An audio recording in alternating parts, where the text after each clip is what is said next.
Let's try this again, Paula.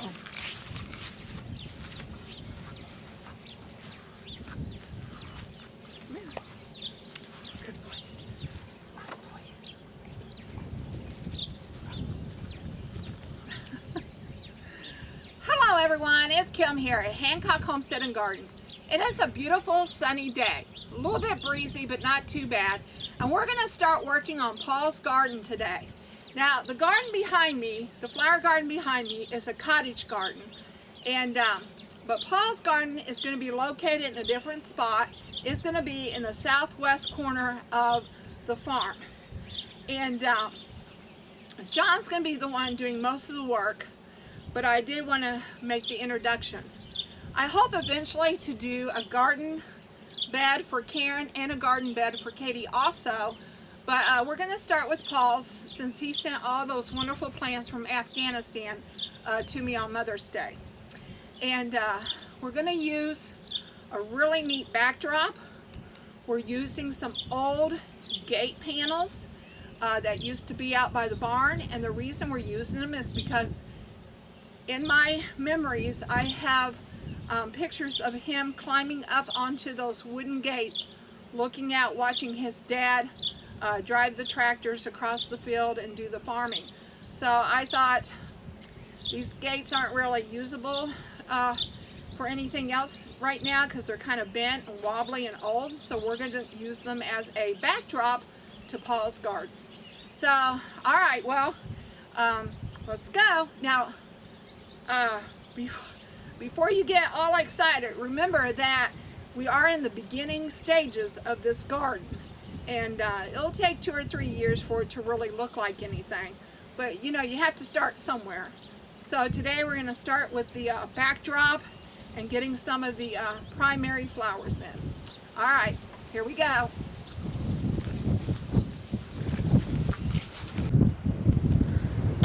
Okay, so John is getting the fence up. And these wooden fence remind me of Paul because he used to climb up on them as a boy and watch his dad farm.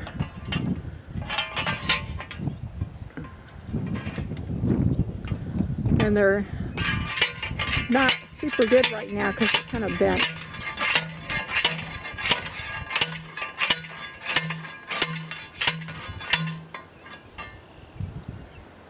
But they'll make excellent backdrops.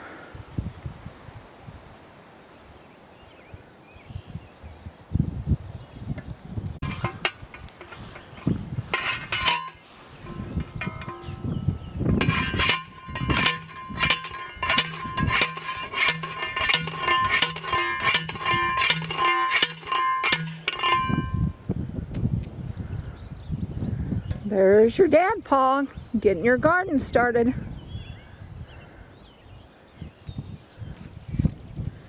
We're leaving them just a little bit far apart so it looks like someone has room to walk through them.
All right, that's gonna look so cool. That's the start. Once we get flowers in front of those, it'll look really neat. Maybe a shrub or two. Okay, so here are my shrubs. We have Emma's old shrub that she put in. I'm not even sure how old it is. John says it's been here a long time. So probably like at least 50 years, maybe. Okay. And then this is a mock orange that I put in when I was pregnant with Karen. So it's probably about 25 years old.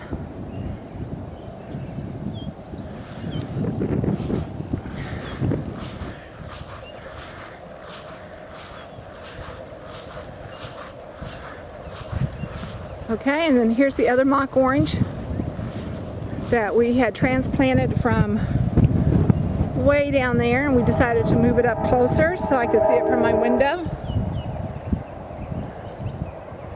Beautiful mock oranges. And we pruned this one so we could move it easier. They are supposed to be pruned. And that one, the other one we'll prune later.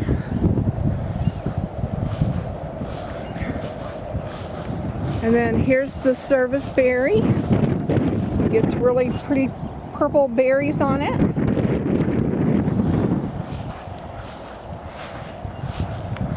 And then this here is an Annabelle hydrangea.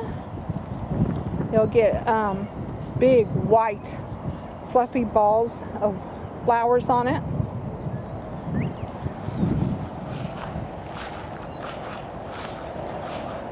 And then this is a hydrangea that Paul sent in my box. And I'm not sure what kind it is. I'll have to look at the tag and leave it in the description below. Okay. And then John's putting in some cone flowers. These actually came out of the Cottage garden, so they're going to be the wild berry. There'll be a pink wild berry. They're going to be a pink because I found a salsa red to go into the Cottage garden for the hummingbirds.